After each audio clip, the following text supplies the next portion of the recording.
নমস্কার বন্ধুরা, আপনারা দেখছেন স্টারেদের অন্দরমহল। বেশ কিছুদিন ধরে টেলিপাড়া সরগরম উষসী রায়ের নতুন ধারাবাহিকে ফেরার খবরে। মিলন তিথি বকুল কথা ধারাবাহিক দিয়ে দর্শকদের মনে পাকাপাকি জায়গা করে নিয়েছিলেন উষসী। তবে বেশ কিছু বছর হয়ে গিয়েছে টেলিভিশনকে বিদায় জানিয়ে ওয়েব সিরিজের দুনিয়ায় নিজের জায়গা পাকা করতে ব্যস্ত ছিলেন নায়িকা। তবে দর্শক অভিনেত্রীকে ধারাবাহিকে দেখার জন্য মুখিয়েছিলেন, আর এবার সেই আশা পূরণ হতে চলেছে উষসীর ভক্তদের। স্টার জলসায় রাজ চক্রবর্তীর প্রযোজনা সংস্থার নতুন ধারাবাহিকে নায়িকা হচ্ছেন উষসী। তবে এই বিষয়ে মুখে কুলু পেটেছেন নায়িকা।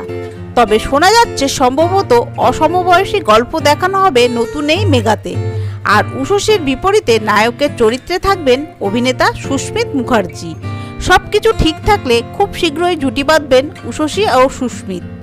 তো বন্ধুরা, উষসী ও সুস্মিতকে একসঙ্গে দেখার জন্য আপনারা কতটা এক্সাইটেড কমেন্টের মাধ্যমে জানাতে ভুলবেন না। বন্ধুরা, তারকাদের বিষয় এইরকমই খুঁটিনাটি আরও তথ্য পেতে জুড়ে থাকবেন আমাদের চ্যানেলটির সাথে। ধন্যবাদ।